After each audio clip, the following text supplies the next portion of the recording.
আসসালামু আলাইকুম। এইচএসসি 25 এর স্টুডেন্টরা তোমাদেরকে আমার ভিডিওতে স্বাগত জানাচ্ছি।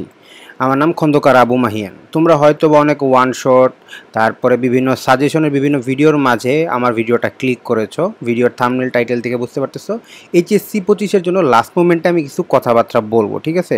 তো ভিডিওটা একবারে ডাইরেক্ট পড়ালেখা রিলেটেড না হলেও খুবই গুরুত্বপূর্ণ এবং পড়ালেখার মধ্যেই পড়ে, ঠিক আছে? তো ভিডিওটা শুরু করা যাক। তো এখানে আপনাদের সাথে আমি কী নিয়ে আলাপ আলোচনা করবো, আপনি তুমি মিলাই বলতেছি, আশা করি মাইন্ড করবো না তোমরা, ঠিক আছে? তো এখানে আমি কী নিয়ে মেনলি আলোচনা করব? এখানে মেনলি আলোচনা করব যে বিসাইড পড়াশোনা তোমরা এই এইচএসসির টাইমটাতে তোমরা কীভাবে নিজেদের কুল রাখবা, ভালো রেজাল্ট করতে আরও কিছু জিনিসপাতি দরকার হয়, সেই জিনিসগুলো নিয়ে তোমাদের সাথে আমি আলাপ আলোচনা করব। প্রথম বিষয়ে আসা যাক যে কালকে বা আগামীকাল তোমাদের যে পরীক্ষা, ওটার জন্য তোমরা কী কী করবা। প্রথম বিষয় যে পড়ালেখা যতটুকু করছো, এখন বাজে কয়টা, আমি 7:30টার সময় রেকর্ড করি, 8:30 9টার সময় ভিডিও আপলোড দিয়ে দিব। তোমরা 10টা 11টার পর পড়ালেখা করবা না, যা করছো যতটুকু করছো এনাফ, এর বেশি আর দরকার নাই। নতুন কিছু প্রথমত দেখবাই না, ঠিক আছে? এটা আজকে হোক 7 দিন পরে হোক, কোনো পরীক্ষাতে নতুন কিছু দেখতে যাবা না। পরীক্ষা যতটুকু তুমি পড়ছো মোরলেস ততটুকু নেই, তোমরা প্রিপারেশন নিবা। অ্যান্ড আমি কিন্তু তোমাদের এর পরবর্তী থেকে তোমাদের জন্য সাজেশন ভিডিও, বিভিন্ন গুরুত্বপূর্ণ টপিকের ভিডিও নিয়ে হাজির হয়ে যাব। সেটা সায়েন্স রিলেটেড হোক বা নন সায়েন্স হোক, সবগুলোর জন্য আনার চেষ্টা করব। তোমরা আমার পেজ এবং আমার চ্যানেলটা সাবস্ক্রাইব করে দিতে পারো, পেজটা লাইক করে দিতে পারো, গ্রুপেও জয়েন দিতে থাকতে পারো। গ্রুপেই মেনলি আমি দিব জিনিসপাতিগুলো, যেগুলো টিডিএফ থাকবে ওগুলো দিয়ে দিব, আর ভিডিও তো আমার চ্যানেল আর পেজে আসবে। এটা গেল 1 নম্বর বিষয়। 2 নম্বর বিষয় তোমরা যেটা করবা, তোমাদের বিভিন্ন জিনিসপাতি গুছায় রাখা। কী কী গুছায় রাখা তোমরা জানো ভালো মতো, যে তোমাদের কী কী গুছাইতে হবে।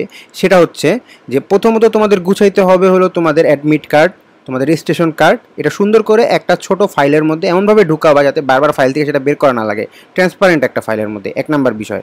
2 নম্বর বিষয় যেটা করবা, তোমরা খাতা, যে পেন্সিল কলম যা যা নিবা, সুন্দর করে ওটা গুছায় একটা ছোট একটা ব্যাগের মধ্যে রাখবা। ব্যাগের মধ্যে রেখে ওটাকে এক পাশে রাখবা, সাথে ক্যালকুলেটরটা রাখবা। আরও একটা বড় ফাইল নিয়ে প্রথমে ছোট ফাইলটা ঢুকাবা, তার সাথে ওই ব্যাগটা ঢুকাবা, যেটার মধ্যে তোমার কলম পেন্সিল স্কেল, ছোট স্কেল, রাবার টাবার এগুলো আছে রাখবা, আর এর সাথে একটা বড় স্কেল নিবা। এখন এখানে কাগজ রিলেটেড ওই রেজিস্ট্রেশন কার্ড আর প্রবেশপত্র বাদে কিচ্ছু নিও না, এতটুকু আমার রিকোয়েস্ট থাকলো।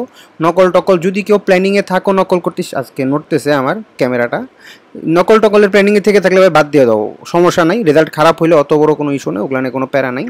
এই গেল 2টা ইম্পর্টেন্ট জিনিস। 3 নম্বর বিষয়, মাথা ঠান্ডা রেখে পরীক্ষা দিতে হবে। এই জন্য তোমরা যেটা করবা যে মিনিমাম তোমার বাসা থেকে দূরত্ব অনুযায়ী 1 ঘন্টা থেকে 1.5 ঘন্টা আগে বের হবা, যাতে মিনিমাম তুমি হলে 40 থেকে 45 মিনিট আগে যাইতে পারো। কারণ কি 30 মিনিট আগে হলে ঢোকা এমনি বন্ধ করে দেয়। অনেক স্টুডেন্ট আছে এরকম যে ভুল হলে যায়, ভুল জায়গায় তার সিট পড়ে গেছে, এরকম যাতে না হয় জিনিসগুলো ভালো মতো খেয়াল করো। খালি কিন্তু পড়লেই হবে না, তোমাকে গিয়ে তো অ্যাটেন্ড করতে হবে, গিয়ে তো পরীক্ষা দিতে হবে। তো এই জিনিসগুলোও তোমাকে খেয়াল রাখতে হবে। তো এটা গেল আরেকটা জিনিস। আর গিয়ে খুব রিল্যাক্সে রুমটা খুঁজে বের করবা, বের করে বসে আল্লাহ খোদা সৃষ্টিকর্তার নাম নিবা। যখন তোমাকে প্রশ্ন দিয়ে দিবে, সবার আগে নিজের সেট কোড আর রোলগুলো সুন্দর করে ফিল আপ করবা। যে জিনিসগুলো ফিল আপ করতে গিয়ে পোলাপান প্যারা খেয়ে যায়, এটা কিন্তু মাস্ট, ঠিক আছে? জিনিসগুলো দেখো কত ইম্পর্টেন্ট, এবং কয়টা ইম্পর্টেন্ট জিনিস আমি বলে ফেলছি অলরেডি। গেল, ঠিক আছে? ভালো মতো ফিল আপ করবা, সেটা এমসিকিউ হোক সিকিউ হোক, সুন্দর করে আগে ঠান্ডা মাথায় ওগুলো ফিল আপ করে নিবা। টাইম জাহান্নামে যাক, আগে ওগুলো ফিল আপ করা ইম্পর্টেন্ট। তুমি 25টা পারলা, সেট কোড ভুল লেখছো শেষ।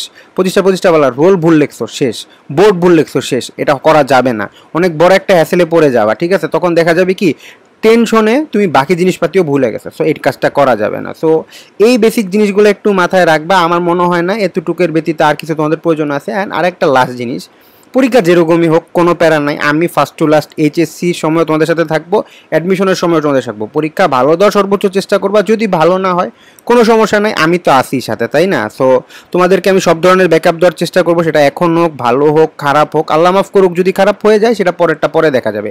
এত প্রেশার নেওয়ার কিছু নাই। 10টার পর থেকে কোনো পড়ালেখা করবা না, একটু রিল্যাক্স থাকবা। যদি পারো 9টা 9:30 পর থেকে পড়ালেখা করবা না। কেউ যদি আমার ভিডিওটা দেখার পরও পড়তে চাও, সর্বোচ্চ আমি বলবো 20 মিনিটের বেশি পড়ালেখার করো না। মেইনলি জিনিসপাতিগুলো গুছানো হয়েছে কিনা 2-3 বার চেক করো, ভাই বোনকে চেক করতে বলো, বাবা মাকে চেক করতে বলো, লোকেশনটা ঠিক করে রাখো, কীভাবে যাবা এটা ঠিক করে রাখো, এগুলো করে রাখো। আর এইচএসসি খারাপ হওয়া কোনো ভয়ঙ্কর বিষয় না। বহুত পোলাবান আছে এইচএসসিতে খারাপ হওয়ার পর ভালো ভালো জায়গায় চান্স পাইছে। সো কোনো টেনশন নাই। আমার ভিডিওতে যারা ক্লিক কইরা বা সেরা ওয়ান শট ভিডিও দিব বা সাজেশন দিব, যদি কেউ মন টন খারাপ করে থাকো মাইন্ড করো না। বাট লাস্ট মোমেন্টে আমার মনে হয়েছে যে সবাই তো ওয়ান শট ভিডিও বা সাজেশন দিচ্ছে, তো আমার এমন কিছু করা উচিত যেটাতে মনে কর তোমাদের আরেকটু ইম্পর্টেন্স দিয়ে হেল্প করতে পারি। তো এই শুরু হলো তোমাদের নিয়ে এইচএসসি 25 নাম্বার ভিডিও। মোটামুটি আমি রেগুলার থাকার চেষ্টা করব। যদি কেউ ভিডিওটা দেখে থাকো একটা কমেন্ট করে দিয়ে যাও, আর সবার জন্য দোয়া রইল। Best of luck. আসসালামু আলাইকুম।